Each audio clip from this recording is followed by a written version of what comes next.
부산 해운대의 한 고층 빌딩 35층 창가에서 내려다보는 도시는 차갑고 바빴다.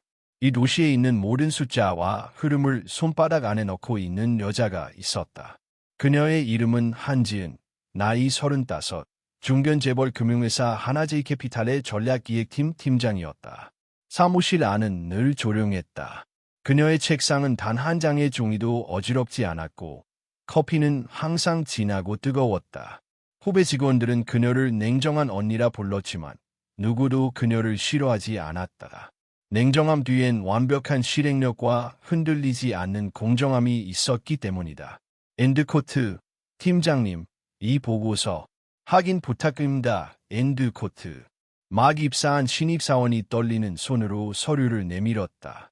지유는 고개를 끄덕이며 서류를 받았고 빠르게 훑은 뒤 말없이 빨간 펜을 들어 고쳤다.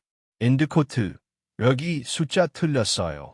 수치 분석보다 먼저 온 데이터 확인하는 습관부터 들이세요. 엔드코트. 차갑지만 정확한 목소리. 신입은 고개를 숙이며 물러났다. 모든 것이 완벽해 보이는 여자. 커리어, 연봉, 외모, 거주지, 심지어 차량까지. 하지만 한지은은 늘 혼자였다. 사무실을 나서면 문득 한기가 몸을 휘감았다. 엘리베이터 거울 속 자신의 얼굴은 피곤했고 웃음기 하나 없었다. 그녀가 가장 싫어하는 건 공허함이라는 단어였다. 그 말이 꼭 자신을 이해한 것처럼 느껴졌기 때문이다.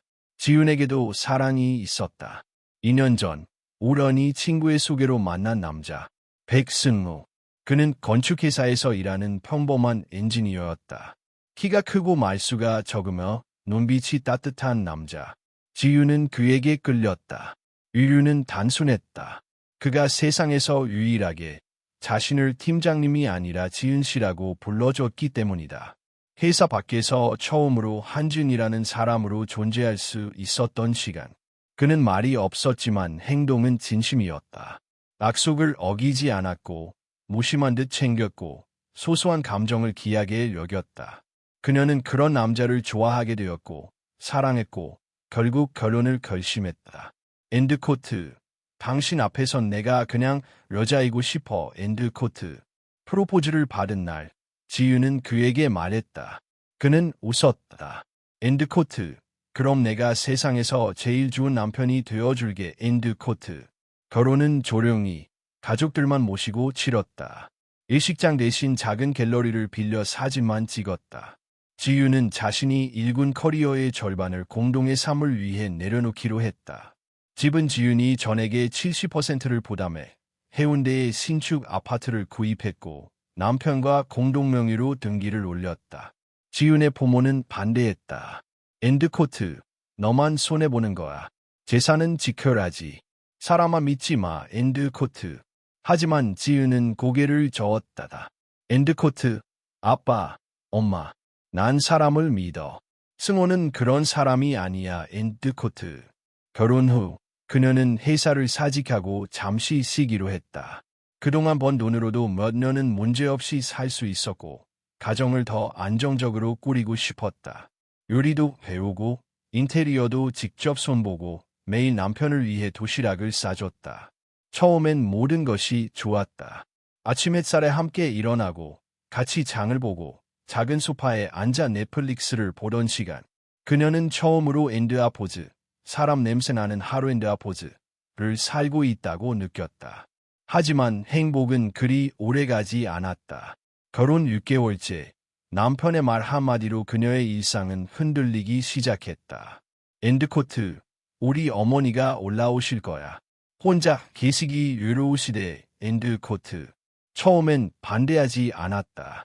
시골에 계신 시어머니, 조령숙 여사는 건강이 그다지 좋지 않다는 말을 들었기에 지유는 정성껏 방을 치우고 직접 생선탕을 끓이며 맞을 준비를 했다. 하지만 그녀는 몰랐다. 그날이 그녀의 삶에서 자유라는 단어가 사라진 첫날이라는 걸. 조령숙 여사가 도착한 날, 부산엔 비가 내렸다. 한지유는 새로 산 장우산을 들고 버스 정류장까지 남편과 함께 나갔다.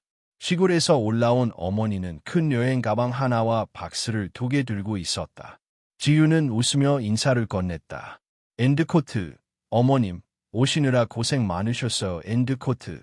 엔드코트, 뭐가 고생이야. 나이 들면 이렇게 어디라도 움직이는 게 다 운동이지. 엔드코트. 말은 그렇게 했지만 조련사의 시선은 이미 아파트 내부를 훑고 있었다. 엘리베이터 안, 그녀는 말했다. 엔드코트, 집은 좋네. 돈이 많이 들었겠어. 엔드코트. 엔드코트, 요즘 집값이 워낙 올라서요. 저희 둘이 같이 모은 돈으로 마련했어요. 엔드코트. 지유는 그렇게 대답했지만 그 말은 진실의 반쪽이었다. 집값의 대부분은 그녀의 통장에서 나간 돈이었다.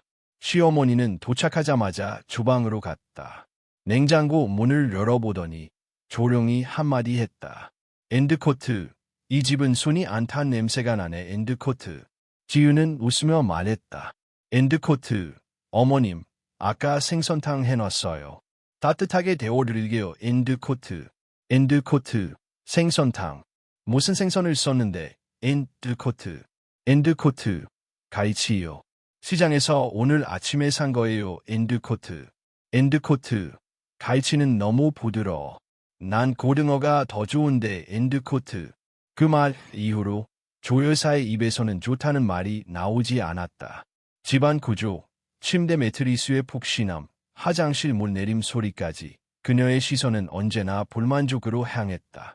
지유는 모든 걸 이해하려 했다. 시골에서 오래 사신 본인이 도시의 생활이 낯설 수 있다고 생각했다.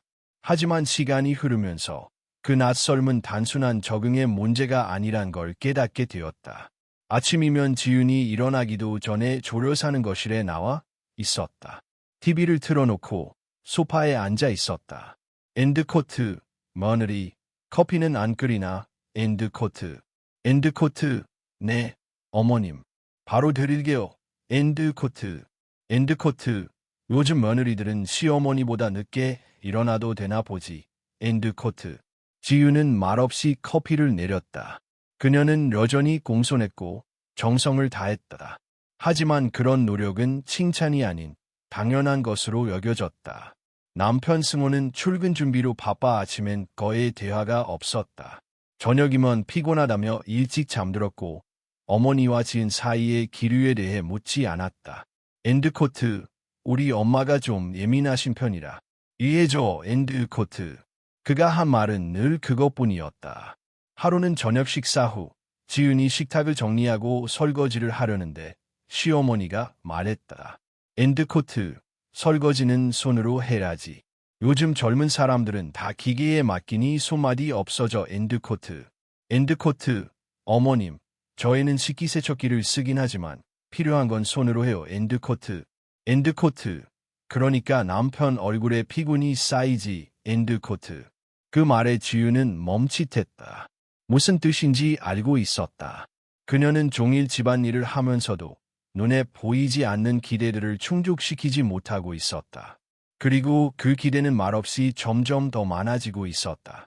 며칠 후 시어머니는 방금 전까지 목욕을 하다 나온 듯한 모습으로 거실에 나와 앉았다. 머리에 수건을 말고 말없이 지은을 바라보았다. 엔드코트, 세탁기에서 옷 꺼냈니? 엔드코트. 엔드코트, 네, 방금 다 널었어요. 엔드코트. 엔드코트, 난 손으로 빨래하는 게 좋더라. 옷감이 망가지질 않아서. 엔드코트. 그 순간 지유는 문득 자신이 누구인지 잊은 듯한 기분이 들었다. 하나제 캐피탈 전략팀장이던 자신이 이제는 식기세척기를 썼다고 눈치 보고 갈치를 샀다고 꾸중을 듣는 사람으로 변해가고 있었다. 그러던 어느 날 작은 사고가 일어났다. 조련사가 목욕탕에서 미끄러져 넘어졌고 팔을 살짝 다쳤다. 병원에서 간단한 처치를 받고 돌아왔지만 그 일은 지윤에게 책임으로 돌아왔다. 엔드코트, 아들이 있으면 뭐하나. 며느리가 엄마 하나도 못 챙겨. 엔드코트. 시어머니의 말에 승호는 아무 말 없이 고개만 떨구었다. 지윤은 그의 눈에서 실망도 안타까움도 찾을 수 없었다. 단지 피곤한 표정뿐이었다. 그날 밤 지윤은 혼자 거실에 앉아 있었다. 밖엔 또 비가 내리고 있었고 그녀의 마음에도 같은 비가 내리고 있었다. 자신이 만든 짓, 자신이 꾸민 것을 자신이 채운. 진해는 성격이 밝고 말이 많았다. 처음엔 분위기를 띄우는 역할도 했지만 곧 그녀의 말 속엔 작은 비수가 숨어 있었다. 지은 씨는 그래도 결혼 잘했지. 우리 승호는 착하잖아. 또 돈도 많고. 집안일은 거의 안 해도 되겠네. 워낙 간편식이 많으니까. 지은은 아무 말도 하지 않았다. 그녀는 요즘 하루에 2번씩 설거지를 하고 세탁기를 4번 돌리며 장을 보기 위해 하루에 2번 마트를 다녀왔다. 그녀의 손끝은 갈라지고 허리는 늘 아팠다. 하지만 아무도 그것을 묻지 않았다. 거실 소파는 더 이상 그녀의 것이 아니었다. 아이들이 점령했고 TV 리모컨은 어머니와 2 언니의 손에 있었다. 지유는 식사를 준비한 후 늘 혼자 주방 구석에서 밥을 먹었다. 어느 날 조 여사는 가족들 앞에서 대놓고 말했다. 우리 지윤이는 원래 집안일을 안 해봤는지 손이 느려. 미경은 웃으며 덧붙였다. 요즘 여자들은 그렇죠. 일만 하다 보면 집안일은 안 늘더라고. 지윤은 그 자리에 앉아 있었다. 숟가락을 들고 아무 말 없이 국을 떠먹었다. 가슴 속 어딘가에서 작은 금이 가는 소리가 들리는 듯했다. 승호는 그런 말을 들으며도 아무 반응이 없었다. 그는 스마트폰을 보며 국만 떠먹고 있었다. 아무 일도 없다는 듯, 아무도 상처받지 않았다는 듯. 그날 밤, 지유는 처음으로 거실에 홀로 남지 않았다. 조용히 방으로 들어가 문을 잠그고 불을 끈 채 침대에 누웠다. 천장을 보며 속삭였다. 이건 내가 꿈꾸던 결혼이 아니야. 그녀는 자신이 점점 사라지고 있음을 느꼈다.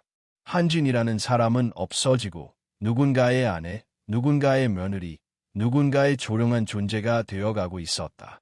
그녀는 과거를 떠올렸다. 회의실에서 숫자를 지고 수십 명을 움직이던 자신, 밤새워 전략을 짜고 발표를 하던 자신. 그 자존감과 생기는 어디로 갔는가. 누군가의 커피를 내리고 설거지를 기다리고 눈치를 보는 사람이 된 지금의 자신은 누구인가. 문득 그녀는 깨달았다. 이 집에서 가장 많은 시간을 보내는 사람은 자신이었다. 그러나 이 집에서 가장 작은 공간을 차지한 사람도 자신이었다. 새벽 5시, 한지윤은 조용히 일어났다. 알람도 울리지 않았지만 몸이 저절로 반응했다. 거실로 나가면 이미 그곳은 잠든 아이들의 의와 인형들로 가득했다. 그녀는 그 사이를 피해 부엌으로 향했고 조심스럽게 불을 켰다. 식탁 위에는 전날 저녁 미처 치우지 못한 그릇 몇 개가 남아 있었다. 그녀는 말없이 그것들을 하나씩 정리했다. 조량숙 여사는 아침마다 일찍 일어났다. 그리고 언제나처럼 가장 먼저 말하는 것은 며느리에 대한 불만이었다. 지은 씨, 아침 반찬은 좀 바꿔봐요. 애들이 어제 깍두기 안 먹었잖아. 오늘은 미역국 끓이려고. 아이들 위장에도 좋다고 해서. 미역국은 생일날 먹는 거지 매일 먹는 게 아니야. 그런 것도 몰라. 조용한 주방의 목소리는 울렸고 아이들은 잠에서 깨어 울기 시작했다. 미경은 방문을 열고 얼굴을 찡그리며 말했다. 지은아, 아침에 좀 조용히 해줄래? 애들이 겨우 자는데 자꾸 깨. 죄송해요. 조용히 하려 했는데. 사과는 빠르게 나왔지만 돌아오는 건 비난뿐이었다. 진이도 아이를 안고 거실로 나와 한숨을 쉬었다. 이렇게 사람 많은 집에서 며느리 혼자 요리 다 하는 거 너무 힘들겠다. 그래도 집주인이니까 당연한가. 그 말에 지우는 순간적으로 눈을 떴다. 집주인. 정확히 말하면 집의 대다수 지분을 가진 사람이 바로 자신이었다. 하지만 지금 이 집에서 자신은 가장 많은 일을 하면서도 가장 적은 권한을 가진 사람이었다. 그날 저녁, 작은 사건이 일어났다. 아이들 중 한 명이 지윤이 애써 정리해둔 화분을 깨뜨렸다. 지윤은 놀라 조심해야지라고 말했을 뿐인데 미경은 크게 반응했다. 얘한테 뭐라 하는 거야. 아이가 일부러 그런 것도 아니고. 그런 뜻이 아니에요. 그냥 다쳤을까봐. 다친 거 없잖아.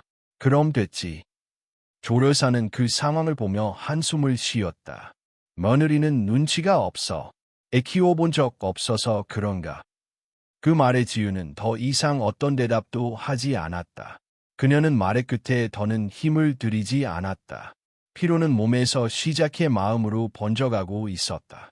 며칠 후 거실 한쪽에서 가족 회의가 열렸다. 조여사와 도딸 그리고 승호가 앉아 있었다. 지유는 부엌에서 조용히 물을 따르며 그들의 대화를 듣게 되었다. 이 집에 5명이 사는데 우리가 눈치를 봐야 해. 엄마 말 맞아. 누가 진짜 주인인지 모르겠네. 지윤이는 착한 줄 알았는데 점점 성격이 드러나. 다들 불편하면 우리 나가야지. 아니면 그때 조련사의 목소리가 더 높아졌다. 이 집에서 나가려면 그건 지윤이 밖에 없지. 컵을 들고 있던 지윤의 손이 멈췄다. 물은 넘쳐 컵 받침을 적셨고 그녀의 손끝은 미세하게 떨렸다. 그날 밤 그녀는 침실 문을 닫고 불을 끄지 않았다. 승호는 침대에 누워 스마트폰을 보고 있었고 지유는 책상 앞에 앉아 아무것도 하지 않은 채 시간을 보냈다. 오늘 가족들 다 물었더라. 응, 엄마가 좀 답답해 하시더라고. 그래서 결론은 뭐였는데. 지윤아, 그냥 좀 참고 넘어가면 안 될까? 엄마도 누나들도 다 힘들잖아. 그 말에 지유는 조용히 눈을 감았다. 그의 목소리는 피곤했고 그의 시선은 그녀가 아닌 천장을 향해 있었다. 그녀는 속삭였다. 당신은 내가 없어도 불편함을 못 느끼는구나. 승호는 듣지 못한 척했다. 지유는 알았다. 이 남자는, 이 가족은 이제 그녀에게 존재의 이유를 묻지 않았다. 그들은 그녀를 없어도 되는 사람으로 취급하고 있었다. 그리고 자신도 모르게 그녀는 점점 그렇게 되어가고 있었다. 그날도 어김없이 한지윤은 새벽에 눈을 떴다. 전날 밤늦게까지 빨래를 널고 아이들 간식을 준비하느라 거의 잠을 못 잤지만 그녀는 익숙하게 몸을 일으켰다. 주방에 불을 켜려는 순간 이미 졸여 사는 거실에 앉아 있었다. TV는 켜져 있었고 볼륨은 꽤 컸다. 시계는 오전 5시 30분을 가리키고 있었다. 오늘 아침 반찬은 뭐야? 오징어 볶음이랑 된장찌개 끓이려고. 된장찌개는 너무 자주 나와. 다른 건 없어. 어제 장을 못 봐서요. 오늘 나가서 더 사올게요. 살림을 그렇게 해선 안 되지. 며느리라면 기본은 해야지. 지유는 대답하지 않았다. 이미 그녀의 귀는 익숙해졌고 마음은 무뎌져 있었다. 그러나 몸은 피로했고 가슴은 점점 졸여랐다. 아침 식사 시간이 되자 가족들이 하나둘 거실로 몰렸다. 미경은 아이 둘을 데리고 나와 소파에 널브러졌고 진혜는 커피를 내리며 큰 소리로 말했다. 지은씨, 오늘 설거지랑 청소 좀 미리 해줘요. 낮에 아이들 학원 데려가줘야 해서. 지유는 고개를 끄덕이며 부엌으로 향했다. 설거지를 하며 듣는 대화는 언제나 같았다. 요즘 사람들은 왜 이렇게 눈치가 없을까? 며느리 하나 잘못 들이면 온 가족이 피곤해. 승호는 여전히 말이 없었다. 아니, 더 이상 그녀의 얼굴을 보지도 않았다. 그날 오후 작은 사소한 일이 터졌다. 미경의 아이가 지윤이 정성껏 만든 김치를 바닥에 엎질렀고 지윤은 본능적으로 소리를 높였다. 조심해야지. 김치 바닥에 다 묻었잖아. 아이의 눈이 커졌고 미경이 달려 나왔다. 지윤아, 애한테 뭐라고 하는 거야? 너 지금 화낸 거라. 그게 아니라 그냥 놀라서 상 다 버려서 애가 실수한 건데 그렇게 화부터 내면 어쩌자는 거야. 이 집이 너만 사는 집이야. 진이가 거들었다. 지은씨, 원래 이런 성격이었나? 회사 다닐 땐 사람들이 힘들었겠다. 조 여사는 식탁을 탁 쳤다. 다들 조용히 해. 이 집은 도대체 누구 집이야? 내가 주인인 것처럼 구는 거 지긋지긋하다. 지유는 입을 꾹 다물었다. 숨이 막혔다. 그녀의 속에서 무언가가 끓고 있었다. 지금까지 참았던 모든 말들이 목구멍까지 올라왔지만 그녀는 말하지 않았다. 그 대신 조용히 식탁을 정리하려 했다. 그러나 그 순간 뒤에서 들려온 남편의 목소리가 모든 걸 멈추게 했다. 하지마, 그냥 그만 좀 해. 지유는 그를 바라보았다. 승호는 그녀를 똑바로 보지 않은 채 짜증 섞인 목소리로 말했다. 계속 문제를 만드는 건 너야. 엄마도 힘들고 누나들도 불편하고 넌 얘 항상 불만이야. 불만. 내가 언제 불만을 말했는데. 그러니까 이제 그만 좀 하라고. 싫으면 꺼져. 순간 정적이 흘렀다. 지유는 그대로 멈췄다. 방금 뭐라고 했지? 거지라고. 그녀가 되묻자 승호는 더 크게 소리쳤다. 그래, 꺼져. 이 집에서 나가. 그렇게 힘들면. 그리고 그의 손이 그녀의 뺨을 때렸다. 소리는 크지 않았지만 충격은 컸다. 살면서 맞아본 적 없는 손. 그 손은 따뜻하지 않았고 사랑도 없었다. 그녀는 아무 말 없이 그 자리에 서 있었다. 식탁 위에는 아직 치우지 못한 그릇이 남아 있었고 바닥엔 김치 자국이 널려 있었다. 거실에 있던 모든 사람들은 조용했다. 아무도 그녀를 말리지 않았다. 아무도 승호에게 그건 아니라고 하지 않았다. 그녀는 천천히 몸을 돌려 부엌을 지나 복도로 들어갔다. 그리고 자신의 방 문을 열고 조용히 닫았다. 손이 떨렸다. 심장이 뛴다는 느낌보단 무언가 천천히 무너지는 소리가 더 크게 들렸다. 거울 속에 그녀는 낯설었다. 뺨이 붉게 물들었고 눈은 커졌으며 입술은 질끈 다물려 있었다. 책상 위에 놓인 앨범을 열었다. 결혼사진 속 그녀는 웃고 있었다.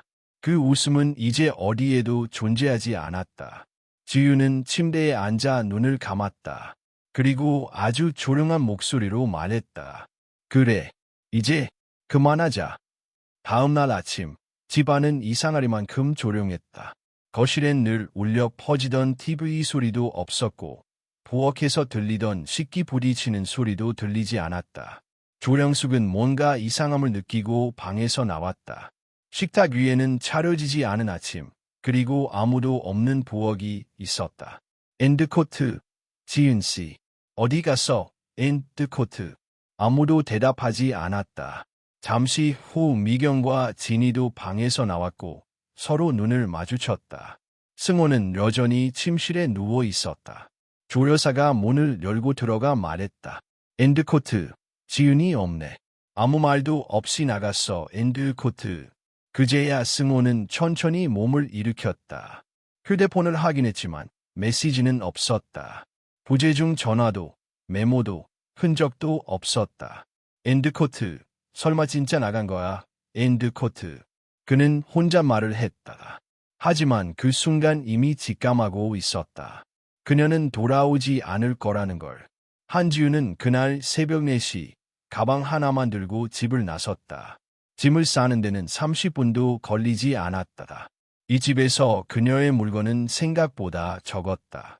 드레스룸 한 켠, 욕실에 기초 화장품 몇 개, 노트북과 서류 가방.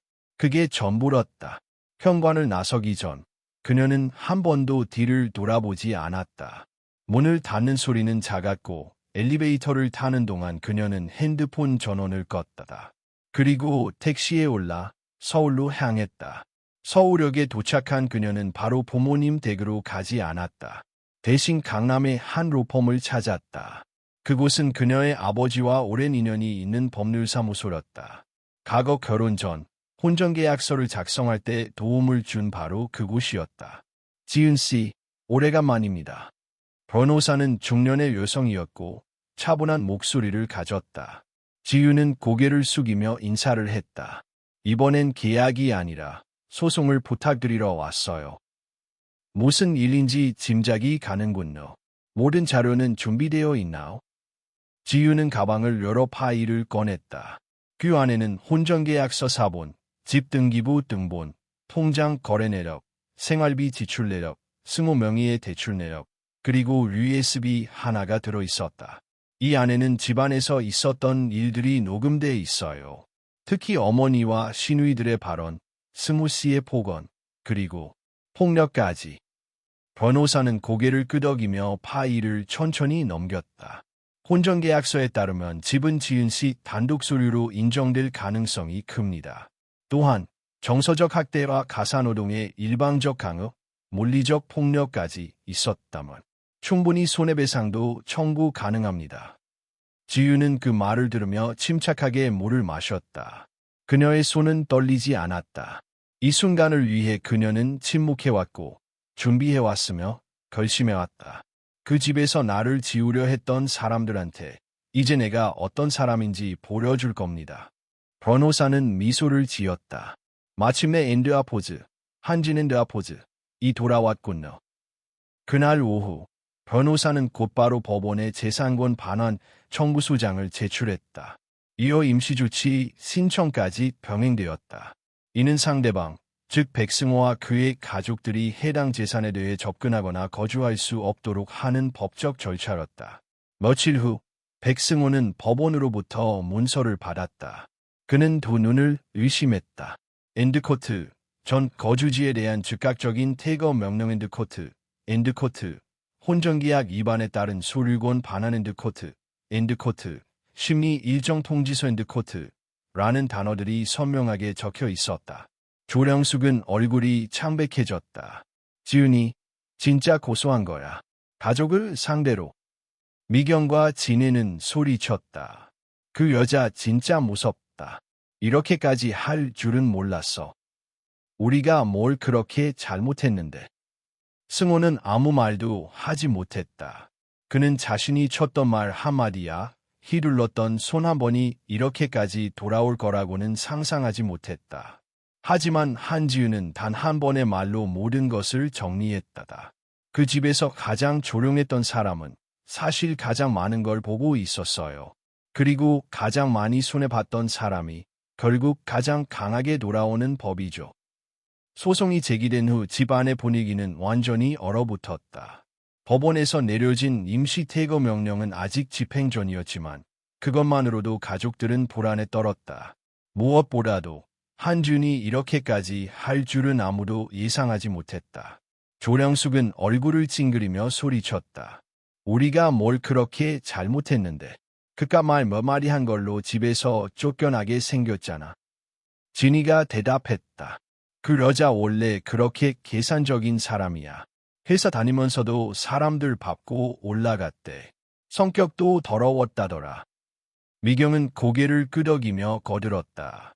그래, 우리 그냥 당하고만 있으면 안 돼. 우리도 입장문 내야지. 지은이가 어떤 사람인지 다 밝혀야 해. 그들은 모여 대책회의를 했다. 하루 종일 지은에 대한 기억을 짜내기 시작했다.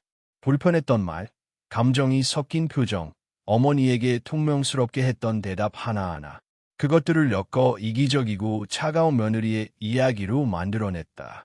진이는 지인의 도움으로 온라인 커뮤니티에 글을 올렸다. 제목은 같이 살아보니 알겠더라. 가족이 무너지는 이유. 내용은 집을 재산으로 생각하는 며느리, 가사에 전혀 협조하지 않는 아내, 자기중심적인 성격으로 가족을 분열시킨 사람에 대한 고발이었다. 글은 빠르게 퍼졌다. 익명이라지만 글 속 묘사는 누가 봐도 한지은을 지칭하고 있었다. 몇몇 댓글은 그 며느리 너무했다는 반응을 보였지만 반대로 너희가 뭘 했는지는 이해 안 쓰냐며 반박하는 이들도 있었다. 한편 승호는 회사에 병가를 신청하고 변호사를 찾았다. 하지만 상대가 혼전계약서를 들고 나온 이상 상황은 불리했다. 자신의 이름으로 되어 있는 대출도 문제였다. 지은이 낸 돈을 담보로 몰래 자신의 사업자금을 마련했던 사실이 드러난다면 민사뿐 아니라 형사소송도 피할 수 없었다. 조 여사는 가족회의 중 말했다. 우린 정신적인 학대를 당했어. 그 여자가 우리를 무시했고 말로 상처 줬어. 이건 감정적 가정폭력이야. 맞아. 그리고 우리가 살림했지. 하루 종일 애들 봐주고 청소하고 그 집 유지되게 한 건 우리야. 그걸 법정에서 강조하자. 우리가 피해자라고. 그들은 변호사를 선임하고 맞소송을 준비했다. 내용은 가사분담 미행에 따른 정신적 손해배상 청구와 정신적 학대에 의한 명예훼손이었다. 그리고 기자에게 연락을 취했다. 이혼소송 중인 유명 여성이 가족을 버리고 집을 뺏으려 한다는 식의 익명 제보가 기사화되었다. 그러나 한지우는 흔들리지 않았다. 서울의 작은 오피스텔에 머물고 있던 그녀는 매일 아침 산책을 하며 마음을 다스렸다. 그리고 변호사와 함께 관련 자료들을 정리했다. 녹취록은 약 40시간 분량이었다. 그 안에는 조련사의 폭언, 신우이들의 조롱, 승호의 무시와 외면이 생생하게 담겨 있었다. 그녀는 법정에서 단 한마디의 감정적인 말도 하지 않겠다고 다짐했다. 이 싸움은 사랑이 아닌 사실로 결정되는 싸움이었다. 변호사는 말했다. 상대 측이 거짓을 말할수록 우리는 진실을 더 또렷하게 드러낼 수 있어요. 드디어 첫 신문기일이 열렸다. 지유는 정장을 입고 법정에 들어섰다. 승호와 그의 가족들은 일제히 그녀를 쏘아보았지만 그녀는 시선을 피하지 않았다. 변호사가 묻자 조련사는 당당하게 대답했다. 며느리가 우리에게 늘 무시하는 말투였어요. 밥은 기계에 맡기고 애들한테는 관심도 없고. 지네는 울먹이며 말했다. 그 여자가 우리 엄마한테 왜 여기 계시냐고 말했어요. 너무 상처였어. 지윤의 변호사는 조용히 USB를 꺼냈다. 판사님, 발언 하나하나에 대한 실제 녹취가 있습니다. 원하시면 지금 바로 재생 가능합니다. 그 순간 법정의 분위기는 바뀌었다. 녹음 속 조령숙의 목소리가 흘러나왔다. 내가 무슨 집주인이야. 그깟 돈 좀 있다고 여길 내 맘대로 할 수 있을 줄 알아. 니녀는 우리 집안하고 안 어울려. 우리 승호가 얘 너 같은 걸 데리고 왔는지 몰라. 꺼져. 그냥. 네가 나가. 그럼 모든 게 편해져. 법정 안은 침묵에 잠겼다. 지유는 단 한마디도 하지 않았다. 오직 사실만이 그녀를 대변해주고 있었다. 법정 안의 공기는 차가웠고 적막했다. 녹취가 끝난 후 아무도 말이 없었다. 조령숙은 입을 꾹 다문 채 고개를 돌렸고 미경과 진혜는 얼굴이 붉게 물들어 있었다. 승호는 마치 처음 듣는다는 듯 고개를 숙인 채 손을 꼭 쥐고 있었다. 판사는 잠시 휴정을 선언하고 오후 신문을 재개하겠다고 말했다. 지유는 조용히 자리에 앉아 물을 마셨다. 그녀의 손은 떨리지 않았고 눈은 흐리지 않았다. 그녀는 지금 자신이 잃은 모든 것과 다시 되찾고 있는 모든 것을 침착하게 바라보고 있었다. 오후 3시, 재판이 재개되었다. 판사는 명확하고 간결하게 입을 열었다. 혼전계약서의 조항에 따라 부부 공동명의로 되어 있는 부동산은 실질적으로 원고인 한지은 씨의 개인 재산으로 판단합니다. 피고 백승호는 해당 부동산에 대해 어떠한 권리도 주장할 수 없으며 14일 이내 자진 퇴거 조치를 시행해야 합니다. 순간 승호의 어깨가 처졌다. 그의 눈동자는 흔들렸고 입술은 굳게 다물려 있었다. 뒤에서 조련사가 소리쳤다. 말도 안 돼요. 이 집에서 살던 사람이 누구인데 우리 손자들이 거기서 컸다고. 판사는 단호했다. 피고 측 가족 구성원은 해당 부동산의 거주에 대해 법적 권리가 없습니다.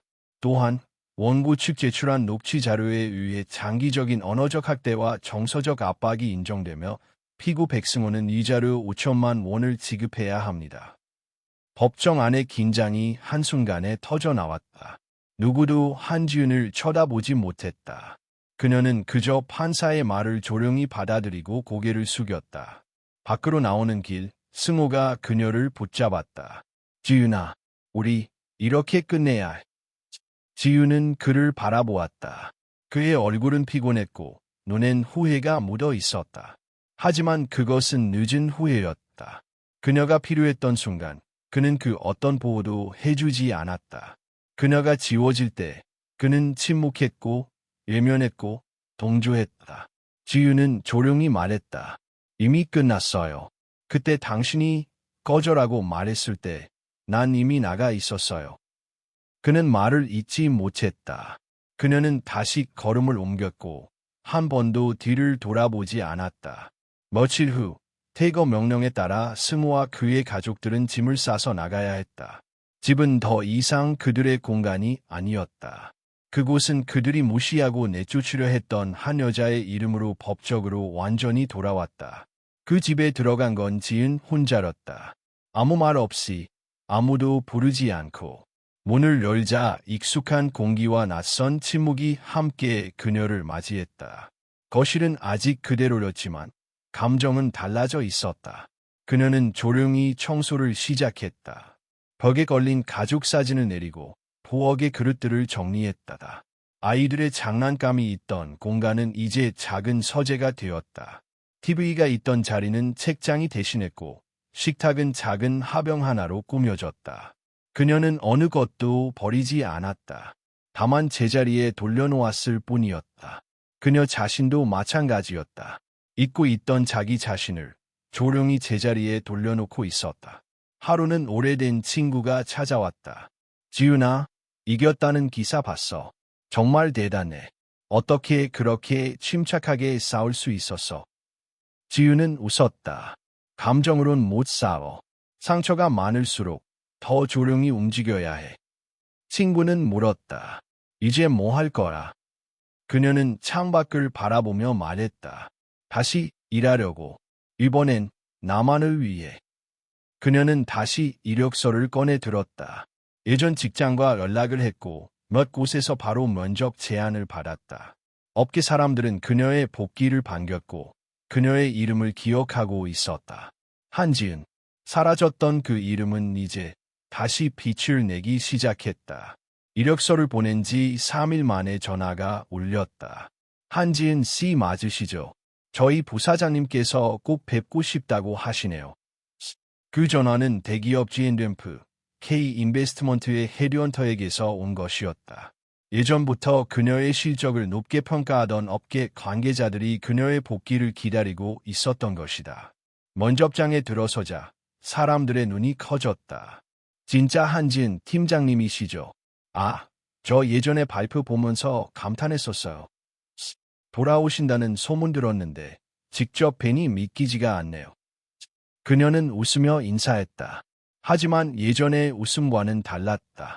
겉은 여전히 단정했지만 내면은 훨씬 더 깊고 단단해져 있었다. 부사장은 직접 나와 그녀와 면담을 가졌다. 우린 당신의 판단력을 믿습니다. 정중하게 말씀드릴게요. 전략기획실 실장 자리 바로 맡아주셨으면 합니다. 지윤은 잠시 고민하다가 물었다. 한 가지 묻고 싶어요. 저에 대해 스캔들 같은 말들 들으셨을 텐데요.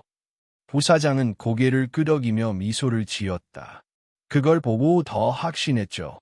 그 정도 상황에서도 흔들리지 않은 사람이라면 어떤 위기에서도 중심을 잡을 겁니다.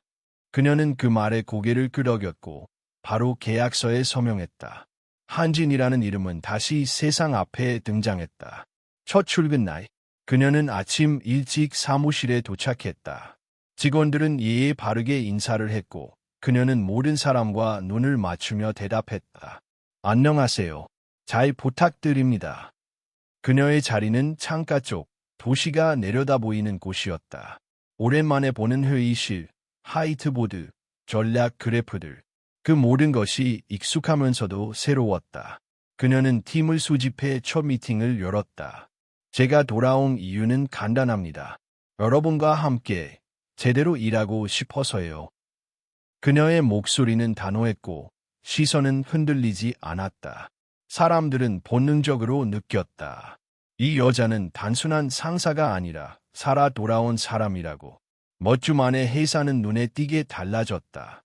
전략 문서의 품질이 달라졌고 고객 반응이 바뀌었다. 투자자들은 그녀의 기획서를 신뢰했고 임원진은 그녀의 결정에 따랐다. 어느 날 회장 직속 회의에 불려갔을 때 회장은 물었다. 한 실장, 당신은 어떻게 그렇게 냉정하게 판단할 수 있죠? 그녀는 대답했다. 감정은 버렸습니다. 대신 그 자리에 책임을 넣었습니다. 그 말에 회장은 조용히 고개를 끄덕였다. 그리고 그녀는 주말이면 조용히 요가를 배우고 가끔은 강연 요청도 받아들였다. 여성 리더십, 감정과 논리 사이의 균형, 가정과 일의 이중전선이라는 주제로 강단에 섰을 때 청중은 숨을 죽이고 그녀의 말을 들었다. 저는 한때 제 존재가 집안에서 사라질 수 있다는 걸 몸으로 배웠습니다. 하지만 제 손으로 나를 다시 찾아냈고 이제는 누구에게도 기대지 않습니다. 왜냐하면 제가 누구인지, 제가 어떤 사람인지, 제가 살아온 시간이 증명해주기 때문입니다. 그녀의 말에 사람들은 울었고 박수가 이어졌다.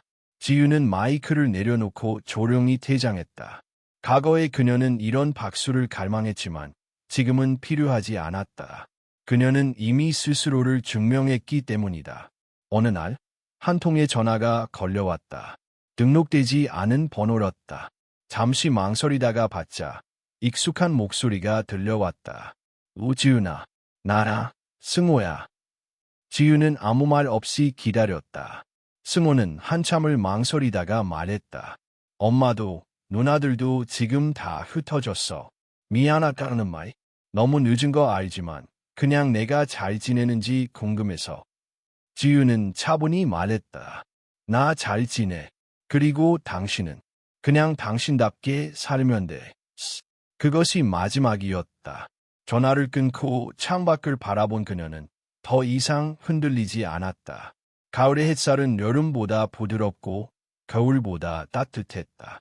한지윤은 주말 오후 작은 서점이 있는 카페에 앉아 있었다. 창밖에는 낙엽이 천천히 떨어졌고 커피잔에서는 향긋한 김이 피어올랐다.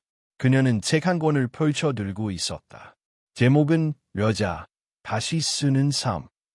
페이지를 넘기다 말고 그녀는 창문 너머 하늘을 바라보았다. 그 하늘엔 아무것도 없었지만 아무것도 없다는 것이 참 편안하게 느껴졌다. 요즘 그녀는 아주 단순한 것들에 감동을 느끼고 있었다. 아침에 눈을 떴을 때 누군가의 눈치를 보지 않아도 되는 자유. 식탁에 앉아 내가 좋아하는 음식만 올려놓을 수 있는 선택권. 집안에 흐르는 조용함. 그리고 그 조용함 속에서 내가 있다는 실존감.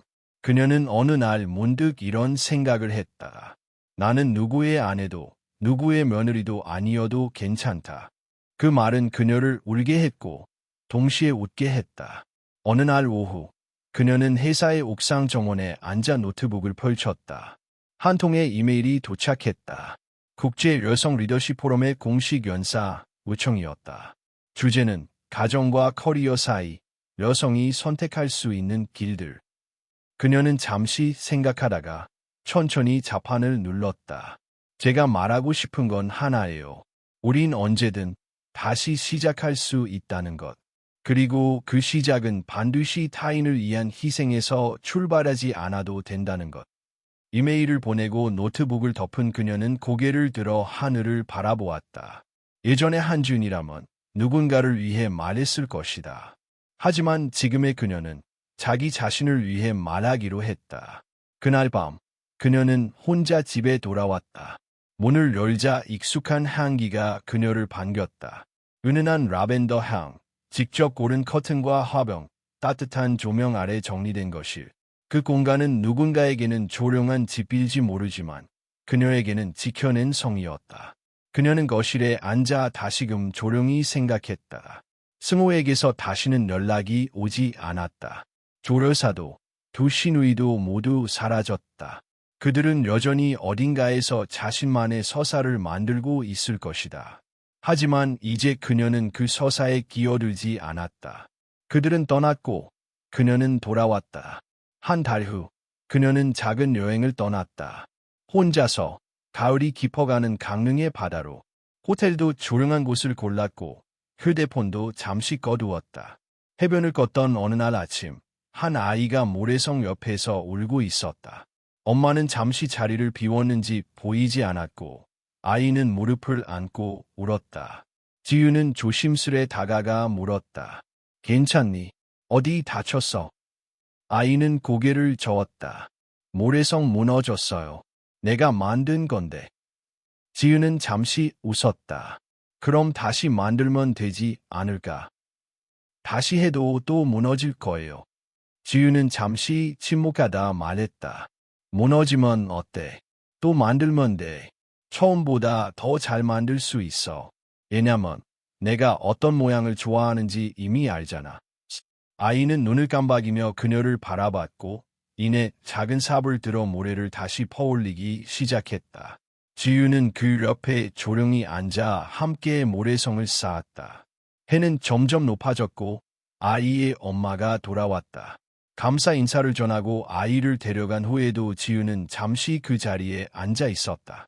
그리고 중얼거렸다. 무너져도 돼. 다시 시작할 수 있으니까. 돌아오는 기차 안에서 그녀는 잠이 들었다.